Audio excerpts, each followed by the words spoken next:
जय हिंद दोस्तों, स्वागत है आपका YouTube चैनल जय। दोस्तों आज का हमारा टॉपिक है अक्षांश और देशांतर में अक्षांश यानी लैटिट्यूड, लॉन्गिट्यूड में लैटिट्यूड।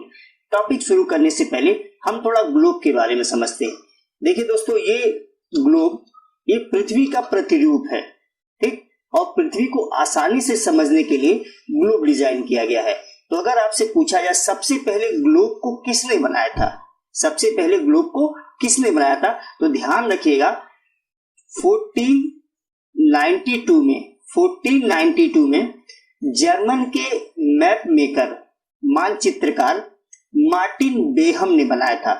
तो ग्लोब को सबसे पहले 1492 में जर्मन के मैप मेकर मार्टिन बेहम ने बनाया था। बात क्लियर। अब आप देखिए एक चित्र दिखाई दे रहा है आपको। अब इस चित्र में एक खड़ी लाइन खींची गई है, आम आदमी की भाषा में कहें तो कुछ खड़ी लाइनें खींची गई हैं और कुछ लेटी हुई लाइनें खींची गई हैं, कुछ लेटी हुई लाइनें खींची गई हैं, ठीक। तो जो खड़ी लाइनें हैं इन्हें कहा जाता है देशांतर यानी लॉन्गिट्यूड लाइन, और जो लेटी हुई लाइन है उन्हें कहा जाता है लैटिट्यूड यानी अक्षांश रेखा। तो आम स्टूडेंट इसी तरह समझ लेते हैं, लैटिट्यूड यानी लेटी हुई लाइन और लॉन्गिट्यूड यानी खड़ी लाइन, लंबी लाइन, ठीक। तो यानी अक्षांश रेखाएं क्या होती है, लेटी हुई लाइनें होती हैं और लॉन्गिट्यूड लाइनें खड़ी लाइनें होती हैं, ठीक। देशांतर रेखाएं खड़ी लाइनें होती हैं। अब बात आती है इनकी उपयोगिता क्या है। तो उपयोगिता ये है कि लॉकडाउन के बाद, लॉकडाउन खुला है, जो दूर है किसी से, मान लीजिए आपको अपनी गर्लफ्रेंड का एग्जैक्ट लोकेशन पता करना है, तो कैसे पता करोगे आप। अगर आपको अक्षांश और देशांतर दोनों पता हो तो आप बता सकते हो कि आपकी गर्लफ्रेंड कहाँ होगी। अगर आपके मम्मी पापा को आपको पता करना है कि कहाँ होंगे, तो अक्षांश देशांतर अगर आपको पता है तो आप तुरंत बता दोगे कि आपके मम्मी पापा कहाँ हैं, ठीक। इसके अलावा अगर आपको टाइम निकालना है तो देशांतर के माध्यम से, लॉन्गिट्यूड के माध्यम से आप टाइम निकाल सकते हो। इसके अलावा अगर क्लाइमेटिक जोन देखना है तो ये डिसाइड किया जाता है लैटिट्यूड के माध्यम से, अक्षांश के माध्यम से। तो चलिए शुरू करते हैं अक्षांश रेखा। और सबसे पहले पृथ्वी के शेप को, पृथ्वी की आकृति को देखिए। अगर आपसे पूछा जाए पृथ्वी किस आकृति की है, तो पृथ्वी किस आकृति के, जियोइड। पृथ्वी क्या है, पृथ्व्याकार है। अगर बात की जाए पृथ्वी की तो पृथ्वी पृथ्व्याकार है। अब पृथ्व्याकार क्या होता है, जियोइड शेप क्या होता है, तो पृथ्वी के सबसे ऊंचे भागों और सबसे गहरे भागों का औसत, पृथ्वी के सबसे ऊंचे भागों और सबसे गहरे भागों का औसत कहा जाता है जियोइड शेप। जैसे मान लीजिए एक ग्लोब देख रहे हो, तो ग्लोब ऐसे ही बना है, लेकिन पृथ्वी अगर है तो पृथ्वी में कुछ ऊंचे भाग है और कुछ गहरे भाग है, उनका औसत निकाला गया तो आप ये शेप मिल गया ग्लोब का। बात क्लियर। एक और चित्र से मैं आपको समझाता हूं। देखिए ये पृथ्वी का सबसे गहरा भाग और ये ऊंचा भाग, ये सबसे गहरा भाग और ये ऊंचा भाग, ये सबसे गहरा भाग और ये ऊंचा भाग। अब देखिए ये जो है वाटर बॉडी, ये पानी वाला क्षेत्र, ये क्या है, पानी वाला वाटर बॉडी है, ठीक। तो ये ऊंचाई वाले भाग हो गए और ये गहराई वाले भाग हो गए। तो ऊंचे और गहरे भाग का जो औसत निकाला गया, तो ये आपको एक डायग्राम मिल गया, आपको एक चित्र मिल गया। और यही क्या है, जियोइड है। यही क्या है, जियोइड शेप है। तो अगर आपसे पूछा जाए अर्थ किस शेप की है, तो आप कहेंगे जियोइड, ना कि स्फीयर, ना कि सर्कुलर, क्या कहेंगे, पृथ्व्याकार है, ठीक है। बेशक हम पृथ्वी को नारंगी, संतरे के आकार का बोल देते हैं, लेकिन पृथ्वी के शेप को, आकृति को विशेष नाम दिया गया जिसे कहा गया जियोइड शेप, पृथ्व्याकार शेप। बात क्लियर है। चलिए अब आगे बढ़ते हैं अक्षांश की ओर। अब बात की जाए अक्षांश की, लेकिन अक्षांश खींची कैसे जाती है उसके लिए एक बेस समझते हैं हम। चलिए ये देखिए, ये हमारी पृथ्वी और उस पृथ्वी का ग्लोब, और पृथ्वी के बीचों बीच में ये लाइन खींच दी गई, ठीक। और इस लाइन को कहा जाता है इक्वेटर। क्या कहते हैं, इक्वेटर या भूमध्य रेखा, भूमध्य रेखा या विषुवत रेखा, विषुवत रेखा। बात क्लियर। अब इस लाइन ने आपके इस ग्लोब को दो बराबर भागों में बांट दिया। तो ये हो गया नॉर्थ का पार्ट, इसलिए इसे कहेंगे नॉर्दर्न हेमिस्फीयर। उत्तरी गोलार्ध, ये आधा गोला है इसलिए उत्तरी गोलार्ध, नॉर्दर्न हेमिस्फीयर। और ये हो गया साउथ का पार्ट, इसलिए इसे कहेंगे दक्षिणी गोलार्ध, ठीक, सदर्न हेमिस्फीयर। बात क्लियर हो गई। चलिए अब देखिए, ये आपकी भूमध्य रेखा। अब पृथ्वी के केंद्र से भूमध्य रेखा को आधार मानकर पृथ्वी के केंद्र से खींचे गए कोण को ही कहा जाता है अक्षांश। भूमध्य रेखा को आधार मानकर पृथ्वी के केंद्र से खींचे गए कोण को ही कहा जाता है अक्षांश। बात क्लियर। अब देखिए, ये आपका ग्लोब है, तो ग्लोब के सरफेस पे नहीं, पृथ्वी के केंद्र से, ठीक, पृथ्वी के केंद्र से, सतह से नहीं, ठीक। तो इसे क्या कहते हैं, यानी कोण ही क्या है, ये अक्षांश। ये कोण क्या हो गया, यही अक्षांश हो गया। अब मान लीजिए ये 0 की लाइन है, तो 1 डिग्री 2 डिग्री 3 डिग्री, इधर भी 1 डिग्री 2 डिग्री 3 डिग्री। अब इस लाइन को मिलाने के लिए, इन कोणों को मिलाने के लिए, सॉरी, इस कोण को मिलाने के लिए जो लाइन खींची गई, इसे कहा गया अक्षांश रेखा। यानी ये जो कोण हो गए, ये है आपके लैटिट्यूड, अक्षांश। ये जो कोण है ये क्या है, लैटिट्यूड है, ठीक। यानी कोण ही अक्षांश है, लैटिट्यूड एंगल है, एंगल ही लैटिट्यूड है, एंगल ही लैटिट्यूड है, कोण ही अक्षांश है, ठीक। अब इन कोणों को मिलाने वाली जो लाइन है, इन्हें आप कहते हो अक्षांश रेखा। इन कोणों को मिलाने वाली जो लाइन खींच रही है, इन्हें आप कहते हो अक्षांश रेखा या लैटिट्यूड लाइन या पैरेलल ऑफ लैटिट्यूड। अब ध्यान दीजिए, दोनों का अंतर समझ में आ गया। कोण क्या है, अक्षांश है, एंगल क्या है, लैटिट्यूड है, और दो इन एंगलों को मिलाने वाली जो लाइन है उन्हें क्या कहते हैं, लैटिट्यूड लाइन या अक्षांश रेखा या पैरेलल ऑफ लैटिट्यूड। बात क्लियर है। अब ध्यान रखिए, इसे पैरेलल ऑफ लैटिट्यूड क्यों कहते हैं, क्योंकि सारे 1-1 डिग्री के अंतराल पे है और सभी के बीच की दूरी क्या है, बराबर होगी। ये कभी आपस में मिलेंगे नहीं, इसलिए क्या कहते हैं, पैरेलल ऑफ लैटिट्यूड कहते हैं, ठीक। ये रेखाएं क्या होती हैं, एक दूसरे के समानांतर होती हैं। अब यहां से मैं आपसे क्वेश्चन करूं, टोटल नंबर ऑफ लैटिट्यूड, अक्षांशों की कुल संख्या, टोटल नंबर ऑफ लैटिट्यूड, अक्षांशों की कुल संख्या। अब आप देखिए क्या किए थे, ये है आपकी 0 की लाइन, भूमध्य रेखा, विषुवत रेखा, और नॉर्दर्न हेमिस्फीयर में आप, उत्तरी गोलार्ध में आप ढेर सारी अभी अक्षांश रेखाएं 1-1 डिग्री के अंतराल पर बनाए, 1-1 डिग्री के अंतराल पर, 1 डिग्री 2 डिग्री 3 डिग्री करते करते यहां तक आप 90 तक पहुंच गए।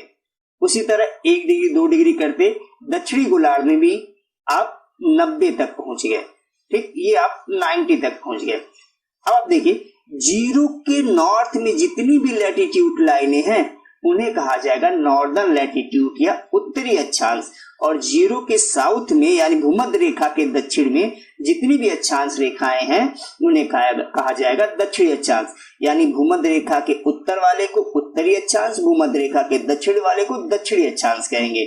बात क्लियर। क्वेश्चन हमारा ये था, टोटल नंबर ऑफ लैटिट्यूड, अक्षांशों की कुल संख्या। अब देखिए, 1 डिग्री से लेके ये रहा 90 डिग्री तक, तो ये 90 लैटिट्यूड, क्योंकि कोण ही क्या है, अक्षांश है। फिर दक्षिणी गोलार्ध में 1 डिग्री से लेके 90 डिग्री तक, ये हो गया 90, ठीक। तो टोटल क्या हो गया, 90 प्लस 90, टोटल क्या हो गया 180। तो टोटल नंबर ऑफ लैटिट्यूड, अक्षांशों की कुल संख्या 180। बात क्लियर। अब दूसरी बात यहां ध्यान से समझिएगा, कुछ किताबों में दिया गया है total number of latitude is 181, और कुछ वीडियोस में भी ये दिया गया है। अब बताइए, उनका कहना है कि ये 0 जो है ये भी तो एक कोण है, 0 भी तो कोण है। अब ध्यान दीजिए, क्या 0 का एंगल खींचा जा सकता है, 0 का कोण बनाया जा सकता है? नहीं बनाया जा सकता। इस धरती पे कोई 0 का कोण नहीं बना सकता है। तो अगर 0 का कोण नहीं बन सकता है और कोण ही अक्षांश है, तो क्या 0 अक्षांश हो सकता है? नहीं हो सकता। इसलिए जब भी बात आएगी 0 अक्षांश कहने की, तो अब 0 अक्षांश नहीं होगा। बात क्लियर। तो जब 0 अक्षांश नहीं होगा तो अक्षांशों की संख्या 180 ही रहेगी, 181 नहीं होगी। इस बात को ध्यान रखेंगे आप। दूसरी बात, total number of latitude line या total number of parallel of latitude या अक्षांश रेखाओं की कुल संख्या। ठीक, बात हो रही है अब अक्षांश रेखाओं की कुल संख्या की। अब देखिए, अगर हम अक्षांश रेखाओं की कुल संख्या की बात करें, अभी तक बात की थी अक्षांशों की, अब बात करें अक्षांश रेखाओं की। ठीक, अब देखिए यहां से 1 डिग्री से चले और ये हम 90 डिग्री तक, तो 90 अगर सामान्य व्यक्ति की भाषा में सोचा जाए, 1 डिग्री से यहां से लेकर चले यहां तक 90 डिग्री तक, तो ये 90, और ये 0 की एक लाइन तो है, 0 बेशक कोण नहीं है लेकिन 0 की लाइन तो है, तो ये क्या हो गई 90 प्लस 90 प्लस 1 बाई नॉर्थ का 90, नॉर्दर्न हेमिस्फीयर का 90 डिग्री, सदर्न हेमिस्फीयर में 90 डिग्री और एक 0 की, तो टोटल यहां क्या दिख रहा है आपको 181। लेकिन जरा ठहरिए, अब आप देखिए हमने क्या किया, लाइन के लिए क्या होता है, कम से कम 2 बिंदुओं की आवश्यकता होती है लाइन खींचने के लिए, पहली बात। तो ये 90 वाला क्या है, जस्ट एक पॉइंट है, एक बिंदु है, उत्तरी गोलार्ध वाला भी और दक्षिणी गोलार्ध वाला भी क्या है, केवल एक बिंदु है, और बिंदु लाइन तो हो नहीं सकता क्योंकि लाइन के लिए क्या चाहिए 2 बिंदु चाहिए। ठीक, और क्वेश्चन क्या था, अक्षांश रेखा के लिए 2 बिंदु चाहिए। अब बात आती है वृत्त की। अगर कुछ लोग कहे सर ये रेखा नहीं तो वृत्त तो है, तो ध्यान रखिएगा वृत्त के लिए एक त्रिज्या होती है, और इस बिंदु की त्रिज्या नहीं होती है, तो डायमेंशन लेस है, इसकी त्रिज्या नहीं हो सकती। ठीक, तो 90 डिग्री न ही वृत्त है न ही रेखा है, तो जब ये दोनों ही नहीं है तो 90 नॉर्थ वाला और 90 साउथ वाला, यानी 2 को हम क्या करेंगे माइनस करेंगे और हमारे सामने क्या आएगा 179। तो अक्षांश रेखाओं की कुल संख्या कितनी हो जाएगी 179। बात क्लियर है? लेकिन जरा यहां भी ठहरना है, जब हम ग्लोब पे कहें, ये ग्लोब दिख रहा है, जब हम ग्लोब पे कहें कि अक्षांश रेखाओं की कुल संख्या तो 179 सही है, क्योंकि ये 90 नॉर्थ का और ये 90 साउथ का जस्ट एक पॉइंट है, एक बिंदु है। लेकिन अगर इसी को हम मैप में कह दें, आपको अगले चित्र में दिखाता हूं मैं, ये देखिए आपको ग्लोब दिख रहा है, तो ये नॉर्थ वाला एक पॉइंट, नीचे साउथ वाला एक पॉइंट, समझ में आ गया। लेकिन अगर इस ग्लोब को हम खोल दें, ऐसे क्या करें खोल दें, ठीक, तो खोल देंगे जब ग्लोब को, तो ये नॉर्थ की लाइन क्या होगी स्ट्रेच होके खिंच जाएगी, खोलेंगे तो साउथ वाली लाइन भी क्या होगी स्ट्रेच होके खिंच जाएगी। ठीक, तो अब जो पॉइंट था वो क्या हो गया लाइन बन गया, ये नीचे भी एक पॉइंट था क्या हो गया एक लाइन बन गया, यानी 2 लाइनें बढ़ जाएंगी। अब देखिए, आप इस मैप में देखिए, इस वाले मैप में देखिए कि यहां 0 वाली अब क्या हो गई एक प्रॉपर लाइन बन गई, नीचे भी क्या हो गई प्रॉपर लाइन बन गई, यानी 2 लाइनें क्या हो गई बढ़ गई।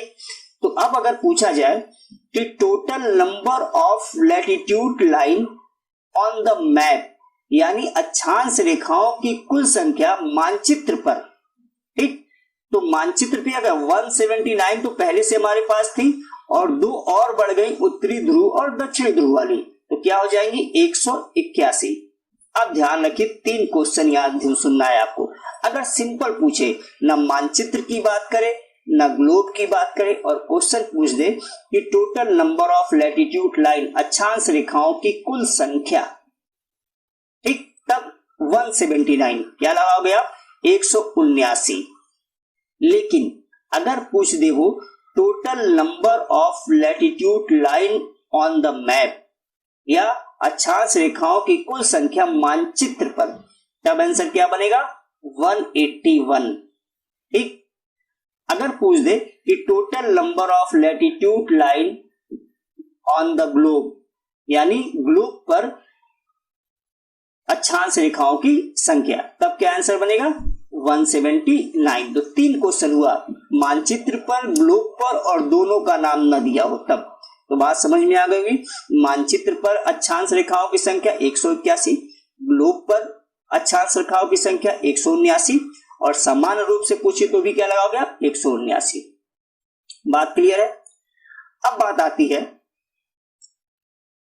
आती है कि दो अक्षांशों के बीच ये जो दूरी है, दो अक्षांशों के बीच ये दूरी है, ये कितनी है? तो आपके दिमाग में आएगा भाई 1 डिग्री ही तो है, लेकिन किलोमीटर में अगर पूछा जाए तो कितना है? तो अगर किलोमीटर में इसकी दूरी निकालनी है अगर आपको, तो आपको क्या करना पड़ेगा? उत्तरी ध्रुव और ये दक्षिणी ध्रुव, ध्रुवों से मिलाने वाली ये पूरी लाइन, ठीक, यानी ध्रुवीय परिधि, पोलर सरकमफ्रेंस निकालना पड़ेगा। अगर हम पोलर सरकमफ्रेंस निकाल लें, ठीक, और ये पूरा सर्कल कितने का बनेगा? 360 डिग्री का। पूरा एक वृत्त कितने का बनता है? 360 डिग्री का। तो ध्रुवीय परिधि को निकाल के 360 डिग्री से अगर भाग दे दिया जाए, डिवाइड कर दिया, तो जो रिजल्ट आएगा वही होगा दो अक्षांशों के बीच की दूरी। तो अगर हम देखें पोलर सरकमफ्रेंस, तो पोलर सरकमफ्रेंस यानी ध्रुवीय परिधि होता है 40,008, ठीक, और भाग कितने से देना है इसे? 360 से। अगर हम 360 से भाग देंगे तो रिजल्ट आएगा 111.13 किलोमीटर, 111.13 किलोमीटर, यानी भूमध्य दो अक्षांशों के बीच की दूरी क्या होगी? 111.13 किलोमीटर। ये एग्जैक्ट होगा। कैसे निकला? सबसे पहले हमने क्या किया? ध्रुवीय परिधि निकाल ली। क्या किया हमने? एक ध्रुवीय परिधि निकाल ली। उसके बाद एक सर्कल में कितना एंगल बना? कोण बना 360 डिग्री का। ध्रुवीय परिधि को 360 से भाग दे दिया, जो रिजल्ट आया वो दो अक्षांशों के बीच की दूरी हो गई। किताबों में दिया हुआ 111 किलोमीटर।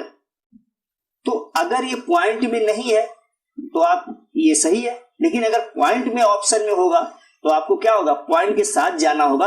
और आपको ये भी तो जानना जरूरी है कि 111 या 111.3 आया कैसे। तो एकदम सही, एकदम एक्यूरेट क्या बनेगा? 111.13 किलोमीटर।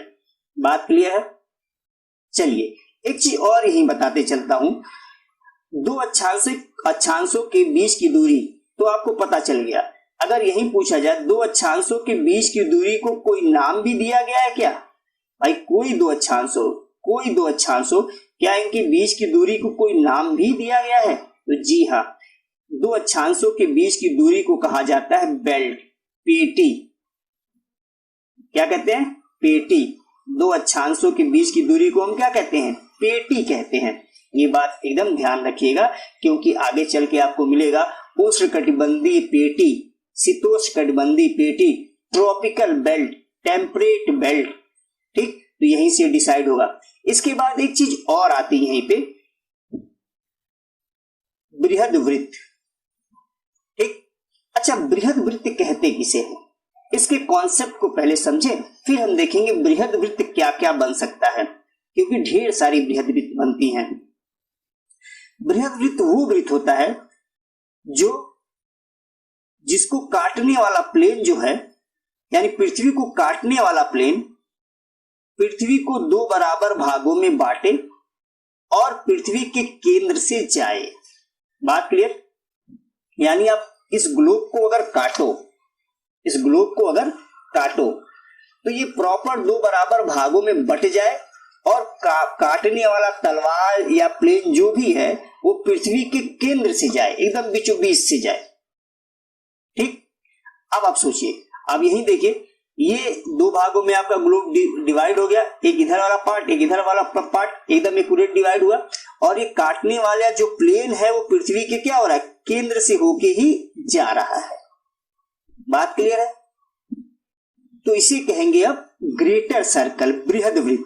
कोई भी प्लेन अगर पृथ्वी को दो बराबर भागों में बांटता है और काटने वाला प्लेन पृथ्वी को दो बराबर भागों में बांटता है और वो पृथ्वी के केंद्र से जाता है, तो उसे क्या कहेंगे? बृहद वृत्त। यही देखिए, ये भी क्या जा रहा है? ये पृथ्वी के केंद्र से गया और पृथ्वी को दो बराबर भागों में बांट दिया, तो इसे क्या कहेंगे? बृहद वृत्त। बात क्लियर? अब भूमध्य रेखा को बृहद वृत्त कहा जाता है। भूमध्य रेखा को क्या कहते हैं? बृहद वृत्त, ग्रेटर सर्कल कहा जाता है। कैसे? अब देखिए, ये भूमध्य रेखा पृथ्वी को दो बराबर भागों में बांट दिया। ये भूमध्य रेखा पृथ्वी को दो बराबर भागों में बांट दिया, ठीक। पहली बात, तो पहली तो चीज पूरी कर दी। दूसरा, ये पृथ्वी के केंद्र से जा रहा है। ये कहां जा रहा है? पृथ्वी के केंद्र से जा रहा है। ठीक, तो दोनों चीजें पूरी कर दी। एक तो पृथ्वी को दो बराबर भागों में बांट दिया और काटने वाला प्लेन पृथ्वी के केंद्र से जा रहा है। इसलिए भूमध्य रेखा क्या है? बृहद वृत्त है, ग्रेटर सर्कल है। ढेर सारी बृहद वृत्त होती हैं। ठीक, लेकिन यहाँ अक्षांशों की बात की जाए जब, तो अक्षांशों में ढेर सारी नहीं होती हैं। क्यों? क्योंकि भूमध्य रेखा तो पृथ्वी के बीचों बीच से जा रही है, केंद्र से जा रही है, ताकि साथ ही पृथ्वी को दो बराबर भागों में बांट रही है। लेकिन बाकी अक्षांश रेखाएं देखें, कोई पृथ्वी को दो बराबर भागों में बांट ही नहीं रही है, तो केंद्र से जाने का प्रश्न ही नहीं उठता। तो अक्षांश रेखाओं में केवल और केवल भूमध्य रेखा, विषुवत रेखा या इक्वेटर ही बृहद वृत्त या ग्रेटर सर्कल होते हैं। बात क्लियर है? चलिए अब आगे बढ़ते हैं हम इससे। हाँ, एक चीज और बताते चलूं, दो स्थानों के बीच सबसे छोटी दूरी जो होती है वो बृहद वृत्त मार्ग होता है। कभी पेपर में आ जाए, इसके बारे में हम डिटेल में अलग टॉपिक में डिस्कस करेंगे जब बृहद वृत्त का टॉपिक आएगा। लेकिन यहां से कितना बता देता हूं, दो स्थानों के बीच सबसे छोटी दूरी जो होती है वो बृहद वृत्त मार्ग होती है। और हमारे फ्लाइट जो हमारे प्लेन है इसी बृहद वृत्त मार्ग का अनुसरण करते हैं। चलिए आगे बढ़ते हैं। चलिए, अब ढेर सारी अक्षांश रेखाएं खींची जाती हैं, उनमें कुछ का नाम विशेष है, विशेष नाम दिया गया है। पहले नाम को देख लेते हैं, फिर कैसे ये बनी उसके ऊपर बात करेंगे। अब देखिए, जीरो की लाइन को आप कहते हो इक्वेटर या भूमध्य रेखा, ये आपसे कई बार आज डिस्कस हो गया। दूसरी बात, उत्तरी गोलार्ध में, नॉर्दर्न हेमिस्फीयर में 23.5 डिग्री की लाइन, 23.5 डिग्री की लाइन को कहा जाता है ट्रॉपिक ऑफ कैंसर या कर्क रेखा। उत्तरी गोलार्ध में 66.5 डिग्री, 66.5 डिग्री की लाइन को कहा जाता है आर्कटिक सर्कल या आर्कटिक वृत्त। ठीक, अब उसी तरह दक्षिणी गोलार्ध में 23.5 डिग्री की लाइन को कहा जाता है ट्रॉपिक ऑफ कैप्रिकॉर्न यानी मकर रेखा। और 66.5 डिग्री की लाइन को दक्षिणी गोलार्ध में कहा जाता है अंटार्कटिक सर्कल, अंटार्कटिक वृत्त। उत्तरी गोलार्ध में 90 को नॉर्थ पोल और दक्षिणी गोलार्ध में 90 को साउथ पोल कहते हैं। बात क्लियर? अब बताइए, अभी तो मैं एक एक डिग्री की बात कर रहा था, अभी अचानक ये आधा आधा डिग्री कहां से आ गया भाई? आप ये सोच रहे होंगे ये आधा आधा डिग्री आया कहां से? तो चलिए इसके ऊपर भी हम बात करते हैं, ये आधे भाई साहब कहां से आए। चलिए, ये हमारा ग्लोब है, ये हमारा ग्लोब है और इस ग्लोब में ये है एक्सिस, अक्ष, जिसके सहारे पृथ्वी अपनी धुरी पर घूमती है। ये क्या है? अक्ष, जिसके सहारे पृथ्वी अपनी जगह पे घूमती है, अपनी धुरी पे घूम रही। देखिए घूम रही पृथ्वी, तो ये क्या होगा? ये जो लाइन अंदर जा रही है, ये लाइन अंदर जा रही है, ये क्या है? एक्सिस है, अक्ष है। और जिस रास्ते पर पृथ्वी सूरज के चारों ओर घूमती है, जिस रास्ते पर पृथ्वी सूरज के चारों ओर घूमती है उसे कहते हैं ऑर्बिट। क्या कहते हैं? ऑर्बिट। ऑर्बिट यानी कक्षा कहते हैं। क्या कहते हैं? कक्षा, कक्षा नहीं कक्षा कहते हैं। बात क्लियर? अगर ये लोकेशन होती तो कोई टेंशन नहीं थी, लेकिन आप सभी लोगों को पता है कि पृथ्वी अपने एक्सिस पे 23.5 डिग्री झुकी हुई है। अब देखिए क्या है, पृथ्वी अपने एक्सिस पे क्या है? झुकी हुई है। ये पृथ्वी क्या है? झुकी हुई है। अगर पृथ्वी झुकी हुई है, देखिए ये 90 है तो झुकी हुई है, थोड़ा सा झुका देते हैं पृथ्वी को, ये देखिए झुकी हुई है, इधर भी और इधर भी। अब होना ये चाहिए था, वो क्या गया? ये वाली लाइन। तो पृथ्वी, पूछा जाता है एग्जाम में क्वेश्चन, पृथ्वी अपने एक्सिस से कितनी झुकी हुई है? ये जो झुकाव है ये है 23.5 डिग्री, 23.5 डिग्री। और नीचे भी ये जो झुकाव है ये कितनी है? 23.5 डिग्री, 23.5 डिग्री। और यही निकल के आया उत्तरी गोलार्ध में कर्क रेखा, ट्रॉपिक ऑफ कैंसर, और दक्षिणी गोलार्ध में मकर रेखा, ट्रॉपिक ऑफ कैप्रिकॉर्न। ठीक, अब ध्यान दीजिएगा, अगर ये सीधा होता तो ये 90 डिग्री हो जाता। ये सीधा होता ऑर्बिट को लेके, एक्सिस ऑर्बिट लेके कितना होता? 90 डिग्री। लेकिन पृथ्वी तो 23.5 डिग्री झुक गई। तो पृथ्वी अपने ऑर्बिट पे, अपनी कक्षा पे कितना झुका हुआ है? ये एंगल, या ये एंगल कितना झुका हुआ है, तो टोटल कितना है 90 है, ये इतना झुक गया यानी 23.5 झुक गया, तो बचा कितना, तो 90 में से 23.5 आप हटा दोगे तो बचेगा 66.5, तो ये क्या बनेगा 66.5। तो पृथ्वी अपने ऑर्बिट पे कितनी झुकी है 66.5 डिग्री। ये क्वेश्चन पूछा जाता है पृथ्वी अपने एक्सिस से अपने अक्ष से कितनी झुकी हुई है, तो 23.5, और अपनी कक्षा पे कितनी झुकी हुई है, तो 66.5। और ये 66.5 क्या है, उत्तरी गोलार्ध में आर्कटिक वृत्त, और ये दक्षिणी गोलार्ध में 66.5 क्या है, अंटार्कटिक वृत्त। ये क्या है, अंटार्कटिक वृत्त। तो आपको समझ में आ गया होगा ये आर्कटिक, अंटार्कटिक, कर्क रेखा, मकर रेखा कहां से आए। चलिए आगे बढ़ते हैं। अब देखिए एक एग्जाम में क्वेश्चन और पूछा जाता है कि भारत किस अक्षांश पे है, निम्न अक्षांश पे है, मध्य अक्षांश पे है, उच्च अक्षांश पे है। तो इसके लिए आपको जानना होगा भारत कहां पे है। तो चलिए देखते हैं। अब ध्यान दीजिएगा यहाँ पे कि 30 अंश अक्षांश से 30 अंश अक्षांश से 30 अंश अक्षांश के बीच, यानी 30 अंश उत्तरी अक्षांश से 30 अंश दक्षिणी अक्षांश के क्षेत्र को इसे कहते हैं लोअर लैटिट्यूड, यानी निम्न अक्षांश। क्या कहते हैं, निम्न अक्षांश। बात क्लियर। 30 अंश से 60 अंश अक्षांश उत्तरी गोलार्ध में भी और दक्षिणी गोलार्ध में भी 30 अंश अक्षांश से 60 अंश अक्षांश, यानी 30 डिग्री लैटिट्यूड से 60 डिग्री लैटिट्यूड, इसे कहते हैं मध्य अक्षांश, यानी मिड लैटिट्यूड। क्या कहते हैं, मध्य अक्षांश यानी मिड लैटिट्यूड। और 60 से 90 डिग्री तक, 60 डिग्री से 90 डिग्री तक नॉर्दर्न हेमिस्फीयर में भी और सदर्न हेमिस्फीयर में भी, इसे क्या कहते हैं, हायर लैटिट्यूड यानी उच्च अक्षांश कहते हैं। इसे क्या कहते हैं, उच्च अक्षांश। तो आपके लिए एक होमवर्क होगा कि भारत किस अक्षांश में स्थित है, मध्य अक्षांश में है कि निम्न अक्षांश पे है, ठीक, कि दोनों में है। तो आप इसका आंसर कमेंट बॉक्स में दीजिएगा कि भारत कहां पे स्थित है, मध्य अक्षांश में है कि निम्न अक्षांश में है कि दोनों में है कि हायर लैटिट्यूड में, उच्च अक्षांश में है। चलिए आगे बढ़ते हैं। अब देखिए 23.5 से लेके 23.5 बहुत इंपॉर्टेंट है, कई एग्जाम में क्वेश्चन पूछा जा चुका है, तो ध्यान दीजिएगा। 23.5 से लेके 23.5 यानी कर्क रेखा से लेके मकर रेखा तक के क्षेत्र को कहा जाता है ट्रॉपिकल जोन या ट्रॉपिकल बेल्ट, यानी हिंदी में से कहते हैं उष्णकटिबंधीय पेटी, उष्णकटिबंधीय